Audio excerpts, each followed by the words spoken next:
this your first time here at 1 Million Cups?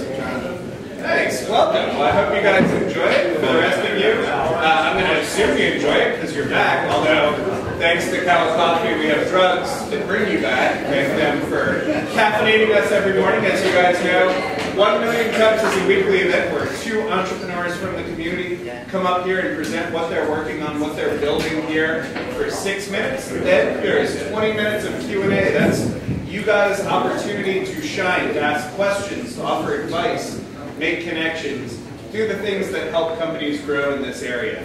I'd like to thank all of my co-organizers, Marianne Bowers, J.J. Roberts, and Richard Wood, and Richard Pierce from Kansas City, and a bunch of other people who aren't here, so who cares?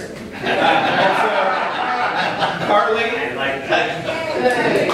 is the one who writes those awesome emails that you're getting. If you're saying, what emails? I don't get any emails.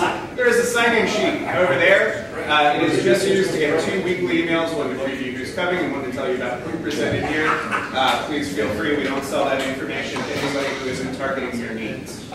I'd also like to thank our interns from USF St. Pete who have been filming this. You'll notice a market quality upgrade in our videos. If you've been watching those are available on our YouTube channel and in those emails.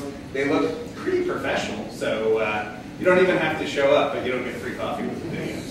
I would like to introduce you guys. I'll stop talking to Stark English, who's going to come up and tell us a little bit about how they are revolutionizing learning English. Thank you.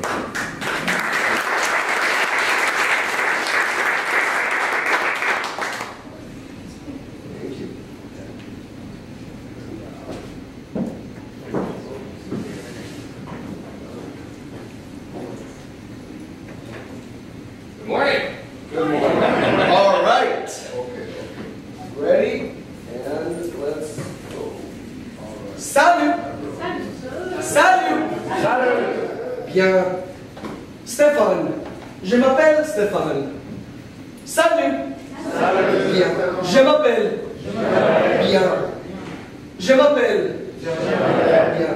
Salut, je m'appelle. Bien. Salut, je m'appelle Stéphane. Et toi?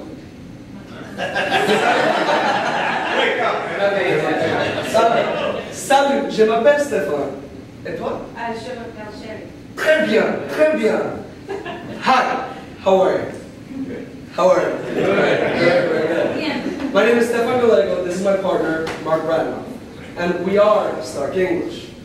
Now, at Stark English, we focus in 2 things. We focus on an online application and a phone application. We are both available in Apple and for Android. Now, the English teaching market is a very lucrative market. And we have a lot of different players in this market. Now, what sets us apart are really 3 main things. We have activity-based learning, we have chunk-based learning, and we have community-based learning. The first 2 you guys saw in place just now. Now, when I said salut, did anybody hear me say the word hello in English during that little part of the presentation? No. The reason is because today, in English language learning, we do not translate. That is a thing of the past. So what we do instead is we use context. So we use images, videos, body language, but we do not translate. With chunk-based learning, you guys took the phrase, je m'appelle. Now, we did not see the words individual. We did not see je m'appelle. We did not see those words. We saw them instead as a chunk. And the reason why is because this increases retention. Now the last one is huge. This is community-based learning. Today, a lot of different apps are in the market to teach language. What these apps have as a flaw is that it is an interaction between you and the device, and that's really where it stays. Here at Stark English, instead, we create and we encourage competition between different people because we gamify the learning process. And we allow the user to create a community, that way they get to practice whatever they're learning in their English environment. All right, now, who is our target market? Now, our target market really is focused on 2 different types of people. So we have the individual learner. Now, the individual learner is anybody who does not speak the English language, or they like to get better in their own English skills. The second type of our market is the business person. Now, if you're a business owner, outside of an English-speaking country, then you'd like to enter an English-speaking market, then Start English is for you. Now, if you are a business owner inside of an English-speaking country, and you would like your staff to improve their English skills, then Start English is for you. Now, just to paint you guys a picture of where we are when it comes to English today, I'm assuming that everybody, or most people in this room, speak English to a pretty good level. Now, if you guys speak English, today you have access to over 50% of what the information is available online. You have access to over 50% of the periodicals and scientific journals that are available worldwide. The 5 major broadcast news, all of them take place in English. Over 80% of the software that's created for the computers is available, all of it, in English. So if you're an English-speaking person today, you are pretty well connected. Now, as a business, if you are thinking about investing, into the English-speaking market, I would suggest that you do so. And the reason is because in the future, the economic growth is going to take place. About 70% of it is going to come from emerging markets. So if you are a business looking to expand, English is going to be that bridge. Now, if you are a business that already speaks English, but your staff maybe does not dominate the language, then you should also consider doing this. And the reason is because it affects your bottom line. Now, profit in itself is measured with both revenue and cost. You can increase revenue by improving your customer experience. Now, you can increase customer retention when there is a better experience. Research shows that people are willing to pay 65% more if the experience is that good. Having your staff speak English well is important. Having that communication in place is important. Now, if you do this, you can retain customers, and just increasing your customer base by 5% can increase your profit from 25 to 85%. Now, that's just the revenue portion. In the cost portion, you guys can decrease the amount of accidents that can take place in the workplace. You guys wouldn't think that it would be so much, but as a matter of fact, 25% of any job site accident that takes place is usually related to language barriers. When it comes to retention, when you do get that ideal staff, at that moment you want to retain that staff.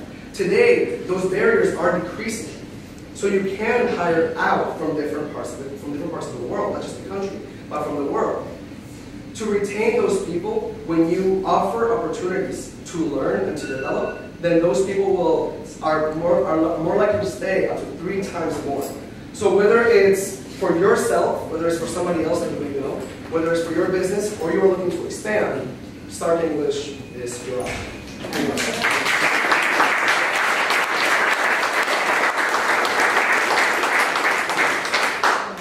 All right, we'll now open the floor for questions. Yes. So what is y'all's background that you have gotten into this? So we have slightly similar backgrounds, slightly different backgrounds. So my background is in international business and in teaching. Both Mark and I, we are language lovers. My background was in French. Mark has studied Spanish for a very long period of time. Both of us have taught English. And I have directed an English academy in Colombia. I have worked in Chile, Colombia, and New York. And both he and I, and Mark has programmed since the age of 13 years old. So both he and I saw this as a gap when we were learning languages ourselves. I used different apps to beef up in the French, and there was just this gap, and everything was translation based. So my question was, if we today are doing this in the classroom, why is this not being translated onto the technology that we can use worldwide? Sorry, I didn't do that. Yeah. I'm perfect. What is your revenue model? How do you intend to make money? So that's a two-part question. So don't take the first part, don't take the second part. So I'm glad that you asked that. So it's divided really in, it's divided really in two main portions. So it depends whether you are an individual user or you're a business. As an individual user, it really relies on the community-based learning because the community-based learning is focused on tokens. So you begin the program with tokens. It is divided into 6 different levels. Each level has different lessons. Some of these lessons are free. Others require tokens. You get tokens by spreading the word. You get tokens by challenging other people. So I can challenge Mark, and I can say, I'm going to bet you 10 tokens that I will do better in this learning quiz than you will. And we begin to challenge each other, we begin to challenge really anybody around the world. And that's how I can increase my tokens. Another way that I can increase tokens is simply by purchasing tokens. So I can purchase a package of tokens for, let's say for example, I can purchase 100 tokens for $3. And that's another way that I could get these tokens and I can access all the different lessons. So for business, which is the other model, we're looking at a 3-tier system for small, large, and medium-sized and large companies. And we're still adjusting the prices on the feedback, right? But we definitely want to fine-tune our product to not only sectors, but to give individual help to those companies when they're looking for. So to give you an exact answer on the business side, we don't have the prices on them yet, but we are looking to do a tiered system on paper.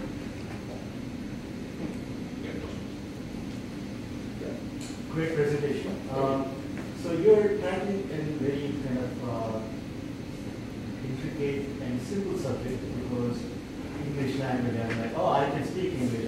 I think I've been speaking for the past 36 years. So fine. So what is your marketing plan to actually make me believe there's something I need to grow my business? And how are you going to handle it? How are you going to take my simple points and take them to it? Okay, so just to clarify, so the question is, how is it that we believe that we can impact somebody who already speaks English or a business that they already speak English? So rather say, how are you going to sell me? How are you going to make money? Okay. So what is the marketing plan? Yes. Okay.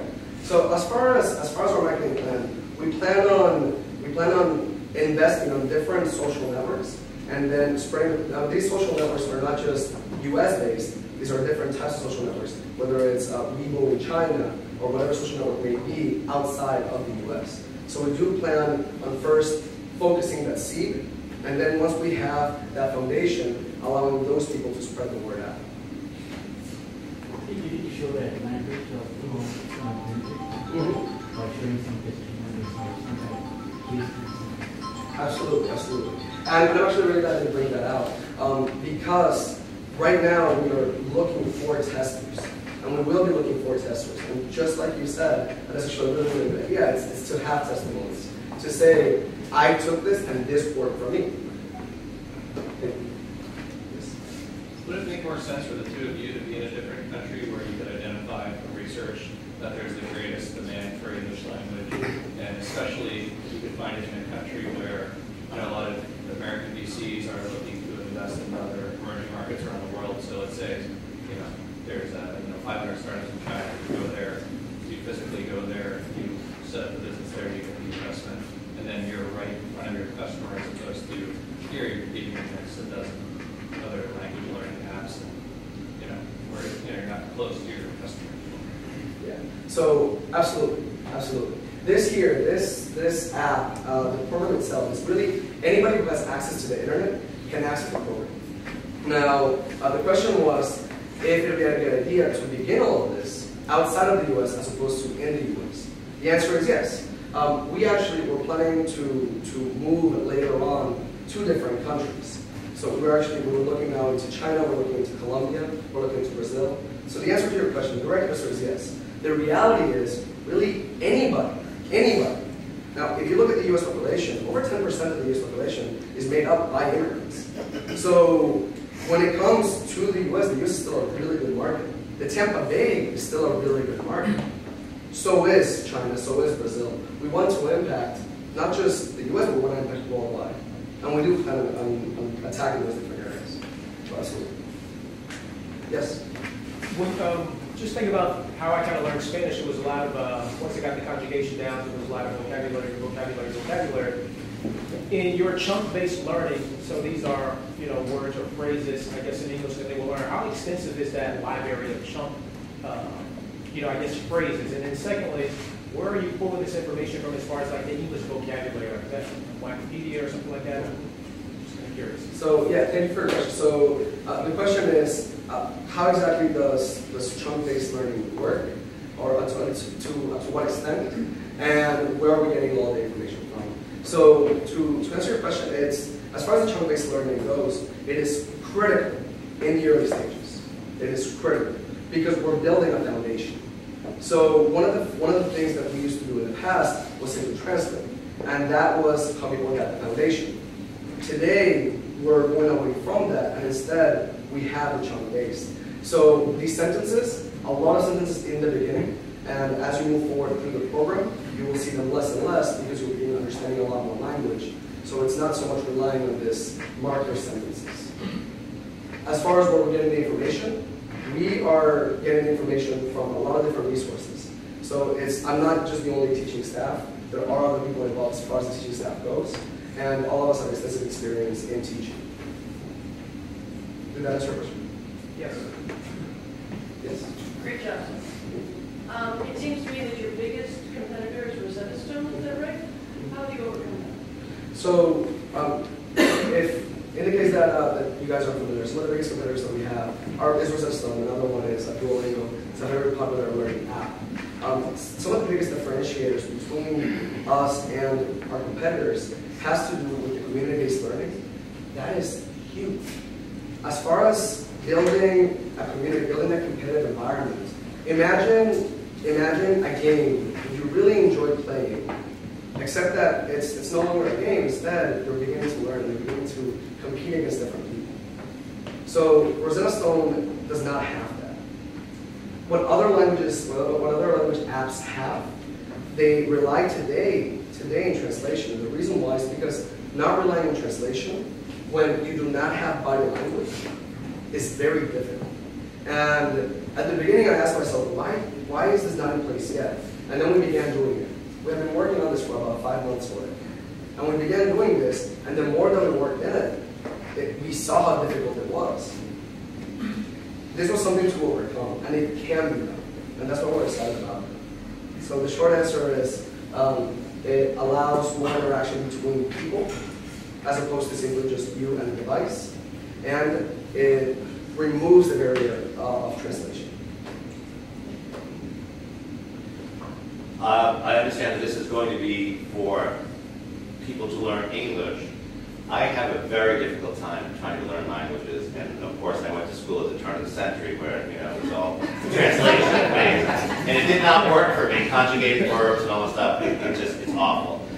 As this builds and this Start English gets stronger, will you now reverse it, and I, as an English speaker, will be able to learn French and Spanish and so forth? Do you have any plans for that in the future? Yes, sir. Yes, sir. That is really the beauty about context-based learning or activity-based learning is that we are using this to teach whether the speaker is Chinese, French, wherever they're from, they can learn English. So this means that we can use this to teach any language.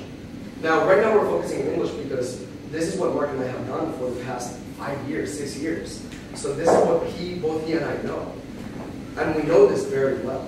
So we are focusing on English. Once this takes off, absolutely, we are looking to invest in Spanish and then later on in French as well. So, my sister lives in Sweden, has raised her family in Sweden, now has 4 grandchildren, and her grandchildren are not yet speaking English.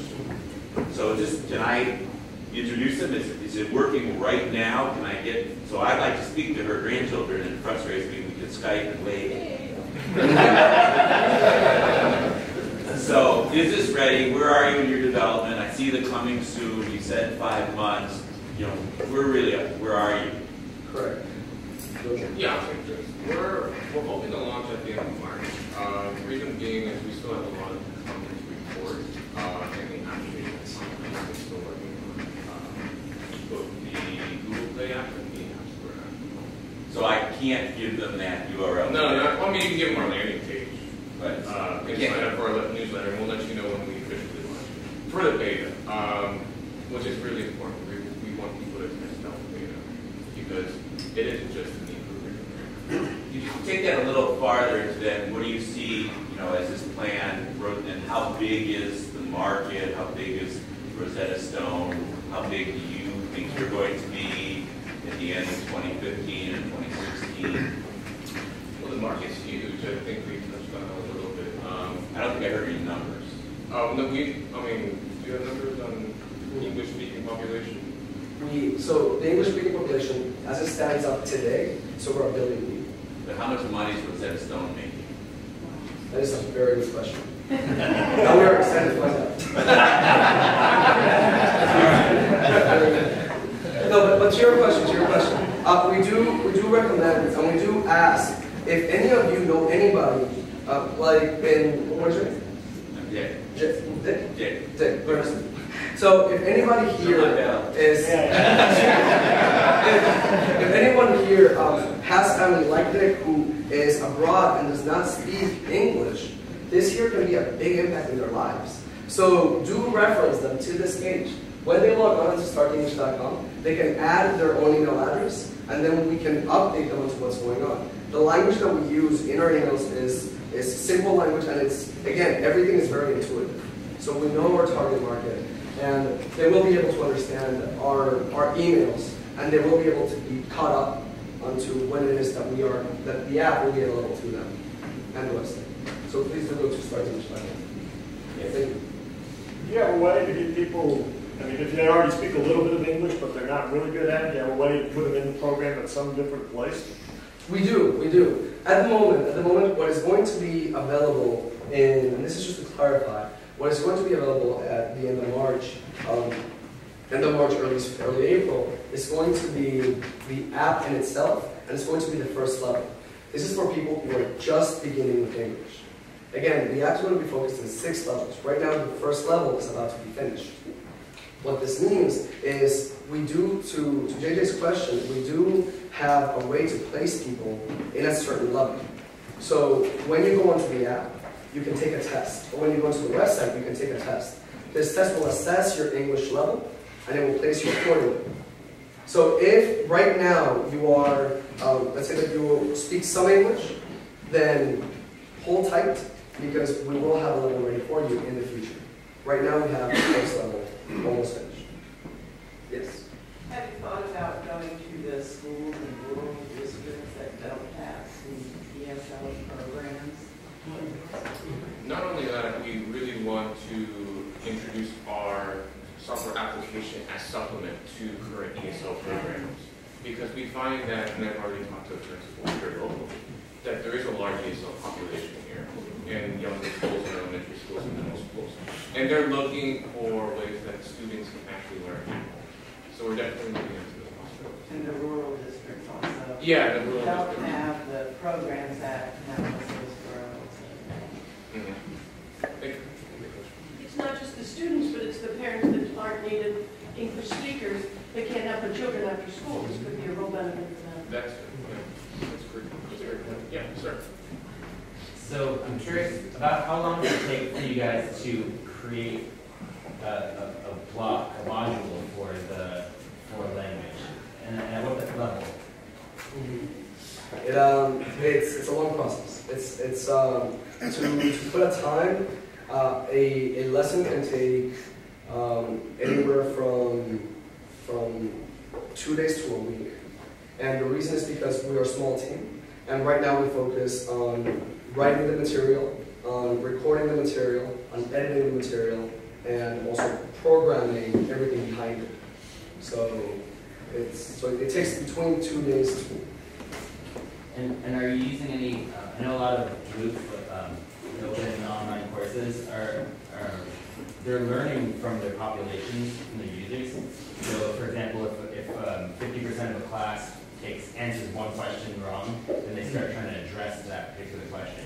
Are you guys incorporating that type of learning style into your software? No, yes. But it is a very good suggestion. What we do have is common partial answers, and we explain the why behind it. So a common mistake is good and well, when to use the adjective, when to use the adverb. So we do take that into account, and we explain the why behind it, so that way the user is getting something out of it. But to let's say 50% of the population is doing this incorrectly and get stats on all that, it would be good information to have. So thank you. Yes. Why start? What is it? Why start? Why start? I'm thinking Stark Industries, Iron Man over here. That's exactly what you wanted to do. It is.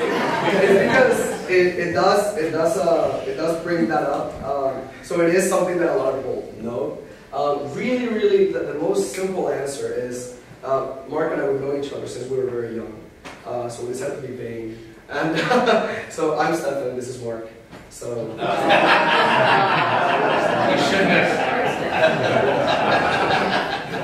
just out of curiosity, when you're teaching native speakers of other languages English, is it more effective for the teacher to be a native English speaker who is proficient in the other language, or a native of the other language who is proficient in English? As long as the target language is being taught, as long as the class is being taught in the target language, it does not make too big of a difference. Well, as a matter of fact, being a speaker of that country can help. And the reason is because you know the mistakes that people make. So having that advantage definitely plays an influence, whereas the most important part is not defaulting to the mother tongue. So as long as that part is done. Sir, just thinking out loud, maybe a two-part question. Do any of your competitors, if the kids or people take the classes, do they partner with schools or any other institutions that give them class credits or course credits? And if not, is there an opportunity there for you guys maybe? We are looking into that. We would like to do that. That would be an eventual goal for us. But I'm not sure about Rosetta Stone. I know Duolingo has now released an app where you can take and certify your skills in a certain language by paying them a certain amount. And I know Khan Academy has certain connections with schools in California who are now integrating some of their programs into the classroom. So, great question, and we're definitely looking into that. Thank you. That's a very good idea. Yes. Rosetta Stone, 265 million. Million. Million. I was like, $265 million, which Thank you. it is a very, very large market. It's a very lucrative market. And again, there are a lot of different players. The biggest player is Rosetta Stone, and there are a lot of other big players. We can be one of those players. Yes. Yes. How can we as a community help you grow, expand your business in Michigan?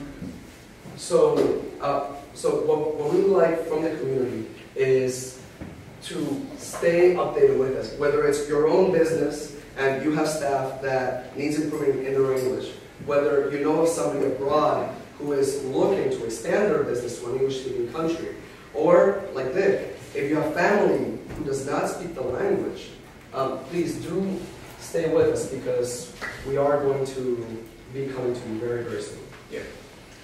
Yes. Do you have any concerns that some of these other competitors could take your technology and incorporate it in their... I hate to interrupt, but could you guys take that off? We can. Yeah. Thank you very much.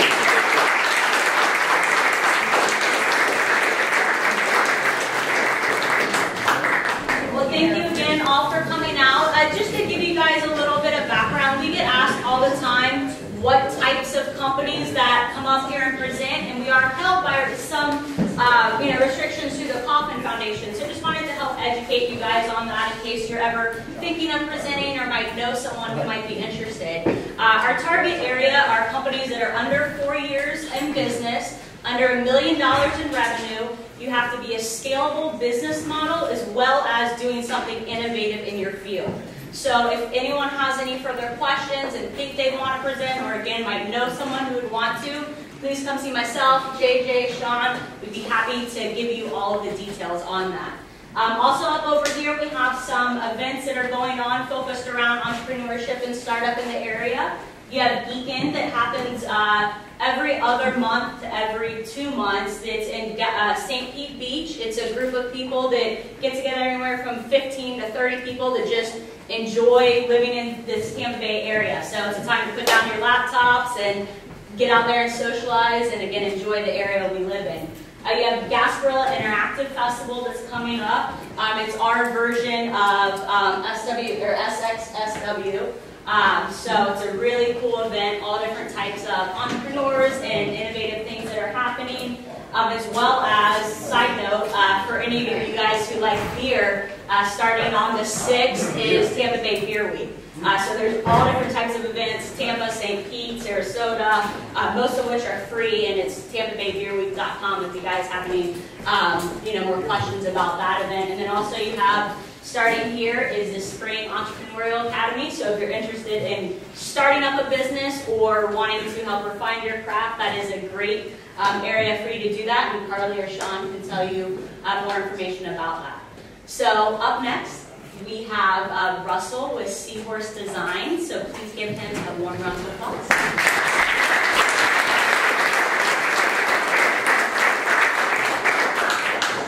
Well, being that we all live in Florida, most people here like the water, like boating, and we just like to cruise whenever we can. So it's funny. One of the things this kind of we're asked to have is a wow statement, and I kind of have re-engineered last minute one of the things I say, your bike powers it. But last night I had a dream that I was on a cruise. And so my tagline was additionally going to be turn your bike into a vacation, but that wasn't quite right. But I had that dream last night, and I said, wait a minute, turn your bike into a cruise vacation. So that's something everybody believes. So that's why I'm here. I've been on a little bit bigger cruise boats in the past, but probably more miles on this. I canoed and rode a bicycle all over pretty much mostly Florida and the United States, but I tell you, canoeing is kind of like being gnawed to death by clams. It's very slow, and it's just not intermittent. You got weaker muscles in your arms, and your legs are 5 times stronger, plus you're doing it full time. So it's much faster. So the idea was, when I was literally 16, and now that I'm 27, I said, well, what if we took a bike frame and were able to universally mount it to a boat on like a catamaran? So I played with that idea and drew it up. When I was 24, I started taking the idea seriously when I got fired from a crappy job as a bike mechanic.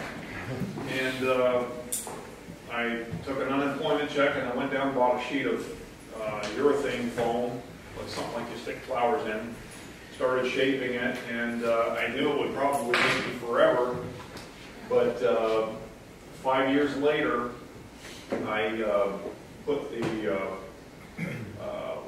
thing in the water and finally see it float.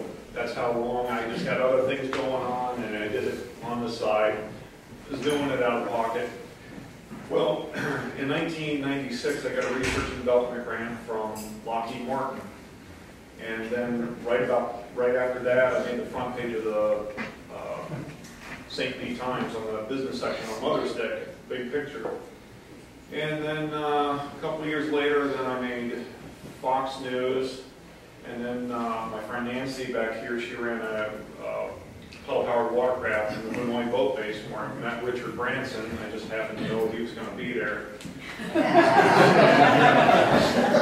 Richard Branson is wearing a top hat and a tuxedo, and I'm kind of going, okay, this is pretty cool. And Nancy introduces him to me, and he goes, just want it? And there's helicopters and media, and it's a big praise, and I thought, I'm not sure what he said. Did you want fish on it? I'm like, what the hell did he just say?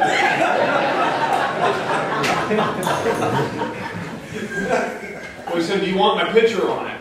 I said, oh, it's too late by the time I figured it out.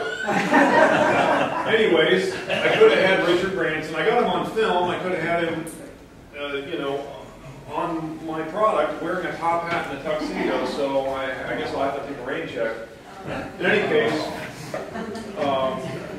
since then it's you know, it's been a number of times front cover of the Florida Info Guide. It made Kickstarter, but Kickstarter has 5,400 other products. There's no category for recreation, so I had like 3 people see it on here, and I think it was me. So, let's see, there's John Wilson, yeah. I'm thinking another guy. It was called Crosstrek at the time. There was no other Crosstreks out there, but guess what? Now there's Subaru Crosstrek, there's Nike Crosstrek, there's Crosstreks everywhere. But they put my phone number at the end, and it ran nonstop for 3 hours. And but this was right after 9/11, so it was, you know, it wasn't a really good time to be starting a company. This was fairly recently. There's my my wolves, Dr. Flicker Cricket. Whoops. And there's speak of there's Richard Branson. Let me back up here. There we go. Okay, this was on when it was on Gizmag, and Gizmag did quite a bit. I got international response and inquiries, but every time I got any kind of fame or notoriety, I was not in production. I started production just prior to 9/11, and then I just said, okay, I'll have to revisit it later. So the idea is that any bicycle powers it. So you take your own bike, tandem, recumbent, mountain bike, road bike, and the quick release wheels that almost all bikes have, you take the wheels off. You have a universal bracket that just adjusts to the wheel length, and the same method that attaches your wheels, you reattach your bike frame. But it's fast, okay? So your handlebars steer the rudder. There's a lot of history here. There he is, Richard Branson. There it is on the Rainbow River fairly recently. My friend's kids, he's got a drawing if you go to my website. But it's like a cruise vacation. You can have a great time. You can have a trampoline with, you can camp on it. That's basically it. So they're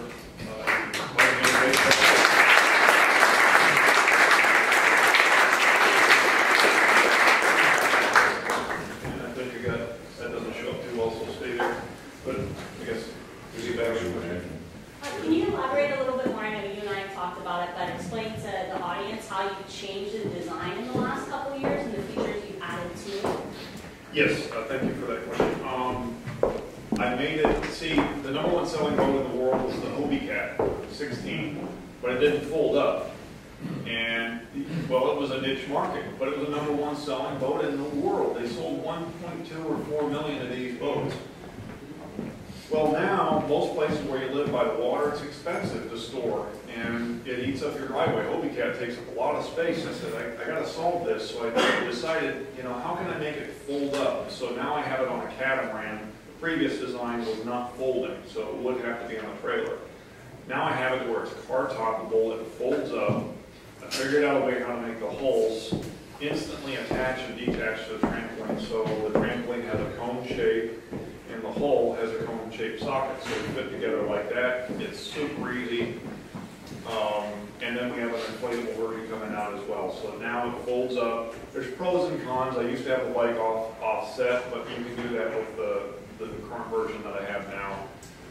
So we have plastic holes, fiberglass holes, which are translucent. I can make the holes look like stained glass windows, which is, when you see it, you're not going to believe your eyes. It's fantastic. So.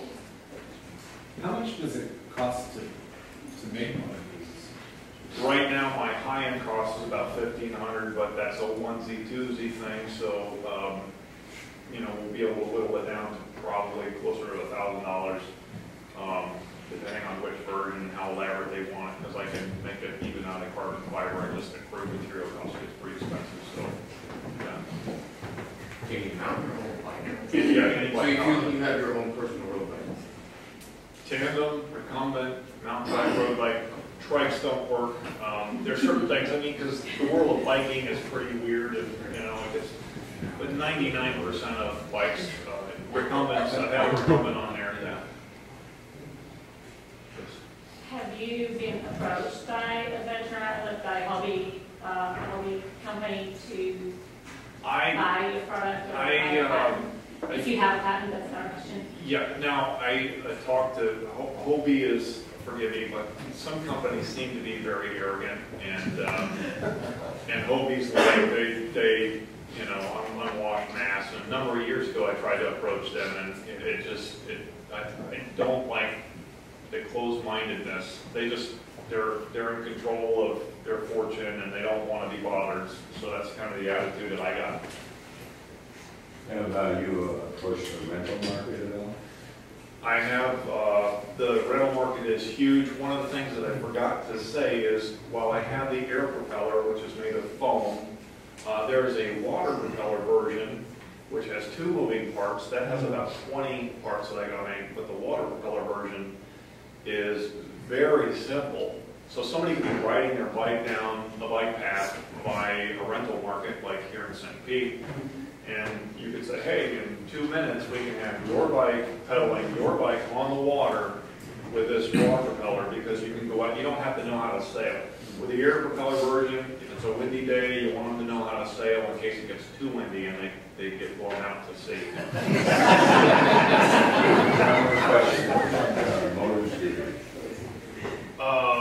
Putting a motor scooter on it, it just gets down into the kind of the bizarre territory. Yeah, we'll do it. Well, we can't do it. I mean, I've even thought of putting an RV on a barge powering, you know, twin motors, but you know, it's the 80% of the market in the United States is a sweet spot for recreational watercraft. Small boats are hot right now.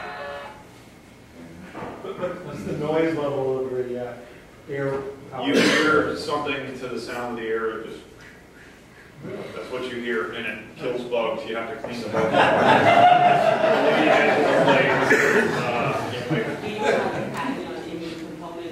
I have resisted applying for the patent on this, and I have new things that will apply for when I expose them. That's why I haven't shown a couple of things yet.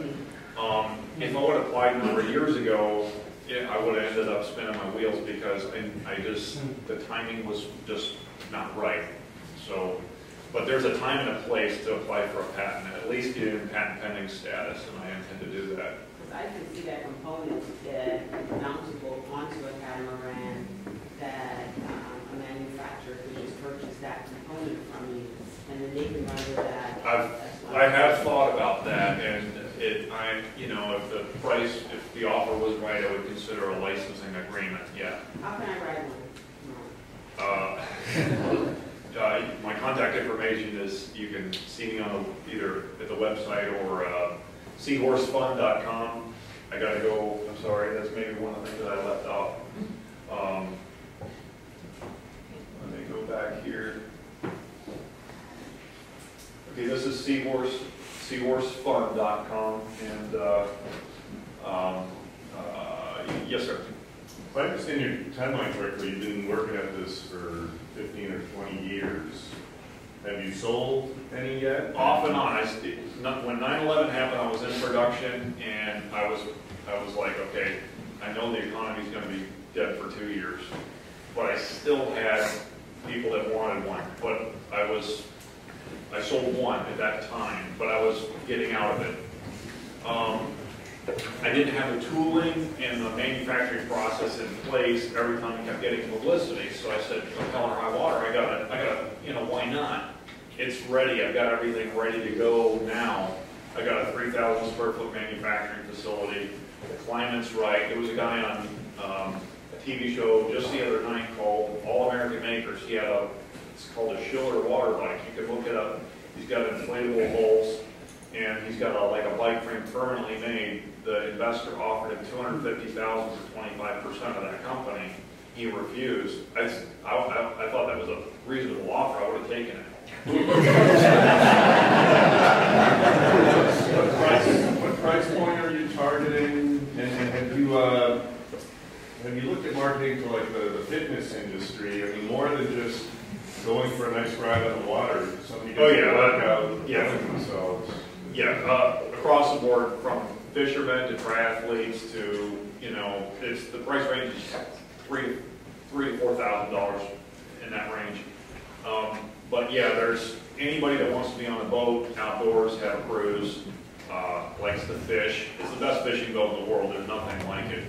It's way faster than a canoe or kayak. Stand-up paddle boards, they look like they're going nowhere. I just literally can go circles around them. What is your competition? Do you have anyone doing similar things out there? Well, like I say, that Schiller water like I just saw, and but stand-up paddle boards, any small motor boat, they're expensive. Boats in general are expensive. I don't have to pay for gas. I don't have. It's noiseless. There's a lot of no motor zones that you can't go in with a motorboat. Canoes, kayaks, stand-up paddle boards. That would be considered a competition. Or anybody that's on a bicycle. Hey, I'm competing with a street. I would much rather be on the water than on the street, getting threatened to be run over by a Mack truck or whatever. I don't think you should look at them as a competition. Actually, it's its own niche that you're creating, but you have to go aggressive out there and just sell it. That's the most important. Yeah, yeah. Talk about all the advantages of the product and whatnot, but at the end of the day, if you can't sell it, it's not going to sell. Right, right. So, like you say, it's not really competition in a sense, but it's a symbiotic marketplace. They see you when you're out there, and they find out that they would rather be pecked to death by ducklings than paddle in a kayak anymore. Yes, sir. How big is the company? How many have you sold? Like I say, I just just after 9/11, and the company is me and a group. There's a company right back here, 4 Elements, is joined with me to do all future design work. Damon Johnson with 4 Elements. Damon, he's with a company called 4 Elements, and they do awesome research development and new product design. So all future products related to this will be with 4 Elements. What about the marketing? The marketing. Who's helping you with the marketing? Right now, we're kind of self-marketing because it's kind of on, you know, a limited budget, which is out of pocket right at the moment until we get. Interns, young interns that can help you out with all social media. Oh, sure, and that's where I have a social media deficit. You know, it's I'm too old for that, I guess. I don't know, but I haven't found the right person to do that, so I'm all ears. If anybody can help me in that area, I'm definitely interested. Yes, sir. So let's say you had 20% of the people in this room come up to you after and say, I want one, here's a check for $5,000. Do you have production capacity to crank out 20 of those things in the next 2 weeks? Not in 2 weeks, but shortly thereafter. The reason why I say yes is because I have a 3,000 square foot facility for a year and a half, rent-free, paid for electric. That's one of my investors. I have, then I got to pay it back after that for the rent. But then I have the hull, the plug, the molds, at probably the most reputable fiberglass company in Tampa. They're making all Legoland parts and Busch Gardens fiberglass parts. So the tooling will be there, and then I got the inflatable version coming out too, so they can spit it out like chiclets. So we got also the plastic hulls. These are 14 foot. That's a Wind Rider trimaran hull. They've made an agreement with me. They can make them as fast as we can sell them. So those are inexpensive. Yes, sir. What about the wind? How does that impact your ability to move? Now, this one with it, if you're in a 10 to 15 mile an hour wind, you can go straight upwind with the air propeller. But if it gets blown over 20, you probably don't want to be out on the boat anyways. But if you still are, there's mast steps right here, and you put 2 sails, and then you can sail. You can zigzag upwind. It will sail closer to weather, what they say, closer to going straight upwind than any other boat because you're adding power to it. But this air propeller is variable pitch. The handlebar changes the angle so you can reverse it and go backwards. This whole propeller steers to the side so the boat will go sideways. And then with the water propeller, you can actually pedal both the air and water propeller in certain circumstances. You can do some pretty interesting things that no other boat in the world can do. The water propeller is very simple though. You don't have all this. There's just a shaft comes down back from here to here. Very, very simple. I mean, it pretty much guaranteed never ever to break. But that's I don't know how much more time I got. Okay. I was going to say, how easy is it or not to capsize it, and would that be kind of costly? If you capsize it, you're in like no name storm. I've never put one. Never ever. There's no way. It's 8 foot plus wide. Well, if you're in Jaws and surf in Hawaii, you probably can do it, but you shouldn't be out there. If it's that bad, you shouldn't be out there. And even with the sails up, yeah, we're not putting big enough sails on it to put that kind of a torquing effect on it. But almost all bikes today, even cheap bikes, are made with almost all aluminum or chrome-plated or composite material, so the rust factor is non-existent. The only thing you'll see is where your pedals go in, that little spindle there tends to rust a bit. But just what's the weight limit on it? Like, can you go and put your whole entire family on it? Depends what nationality. Some people have bigger families. But no, and all kidding aside, yes. What's the pound? Like the pound? This one about an adult and 2 kids, or 2 adults. I've had 3 big guys like me on there, and it tends to weigh down. The one that I'm making now is 18 foot, and so you can probably have maybe 3 adults and more comfortably and a couple kids. You can camp on it. I've camped on it all over, Tampa Bay and several different pretty cool places, and it's way more comfortable just to lay out there and get the sun. You get to a beautiful place. You can't do that on most other small boats. Just to speak, I camp at the convention center where they're renting all the little things. Their version of this somewhat is a kayak with pedals that does the Hobie. Yeah, I used to have. So. Yeah, I'm like twice as fast. And they don't have the trampoline, and I am about So 7. Hobby Adventure Island has a trampoline in the past. Right, a little trampoline, yeah. 2 trampolines. Right, as a matter of fact, We fit 4 people on, so they're not that little. that's one right there.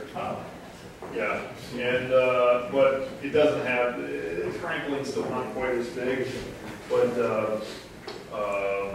yeah, I had the one without the sail before and the tandem, and it's a good product, but a lot of the problems with most of the places you go is full of rocks and seaweed. You have a limitation on raft. I can get by in about 4 to 6 inches of water, and you need roughly a foot and a half to operate that. One of the leading catamaran designers in the world is living in Brighton, and he could probably work on that. Just his name affiliated with this would probably make it.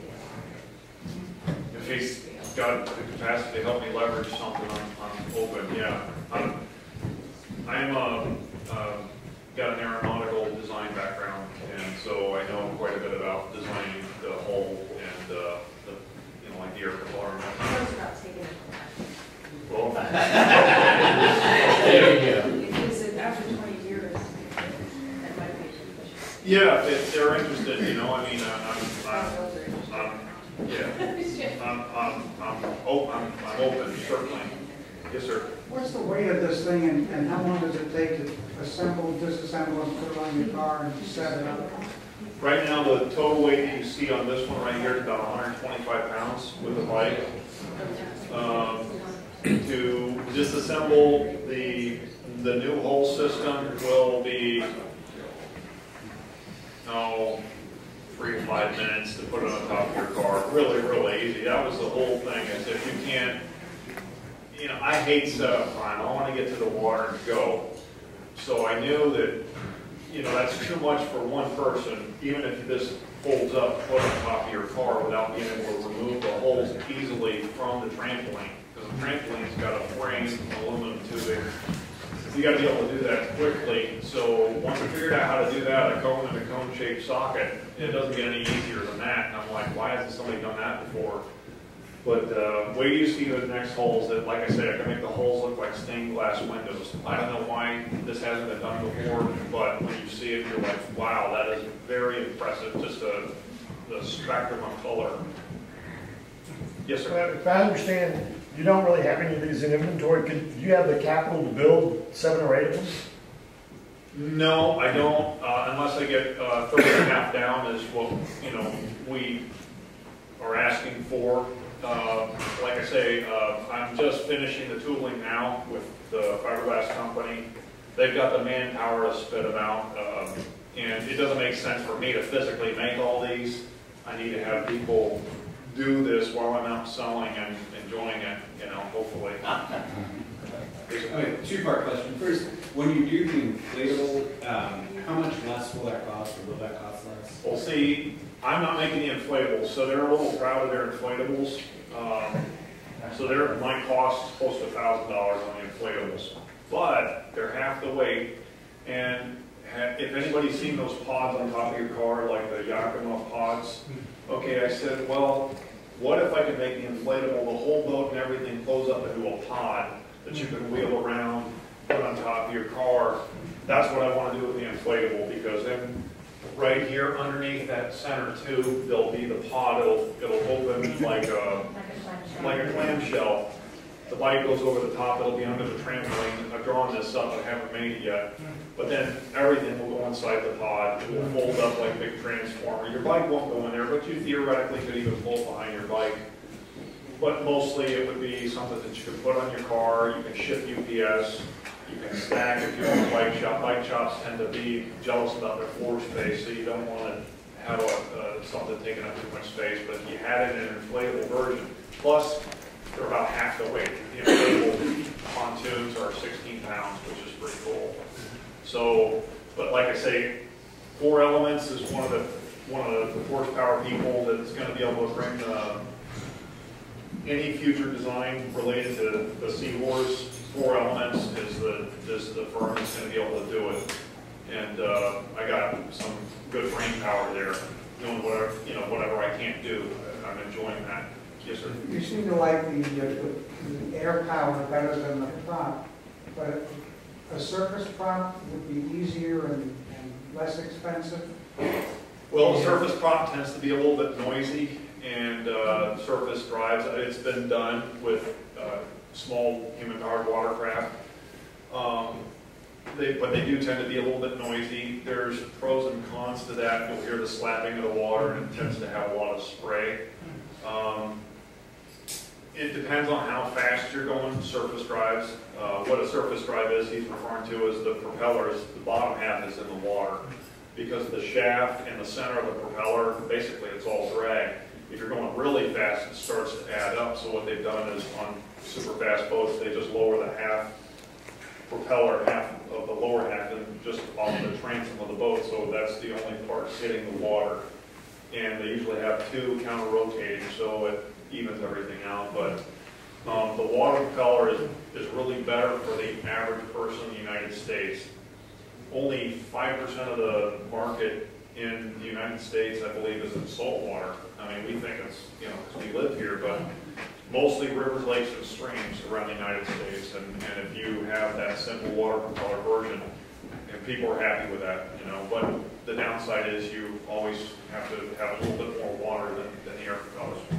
And how can we as a community help you grow? How do you find partners, investors, spread the word. Like I say, if I go to the slide here, like me on Facebook, spread the word, buy one or a dozen, become a vendor, investor, loan the company, make new jobs for community.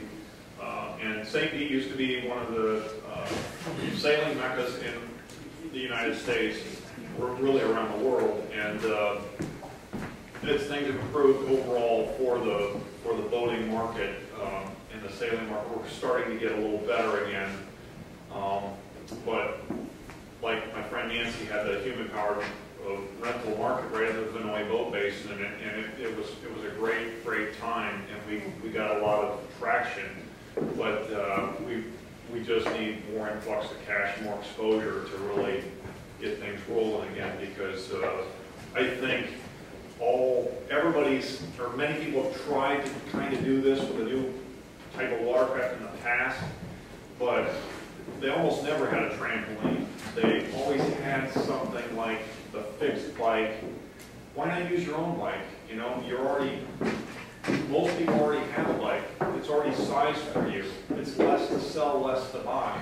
So you can literally take this boat, ride 100 miles or sail 100 miles in a day, put your wheels on your bike and go into town. Gasparilla Island, they don't allow cars. It'd be a perfect place for it. Mackinac Island, there's a lot of places like that.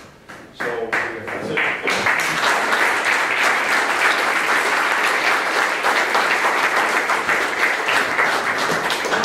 How about if we give another round of applause to both presenters?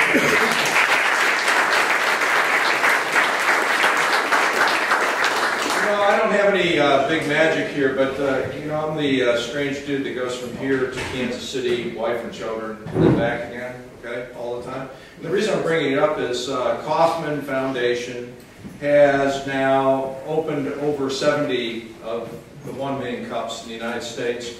Part of the game here is, if you present, there are some procedures and processes where you can apply for the passport program and maybe present in Denver, maybe present in Cincinnati, whatnot. Okay, so if you want to, work that. The other thing that struck me today, which is just absolutely wonderful, St. Petersburg, we've been open almost a year and a half. Next month will be a year and a half, which we're really proud of, and proud of all you folks, the community here. So please keep on inviting your friends and neighbors and folks that you're working with. The other thing is, Kauffman's been open for 3 years, so they're trying to figure out next.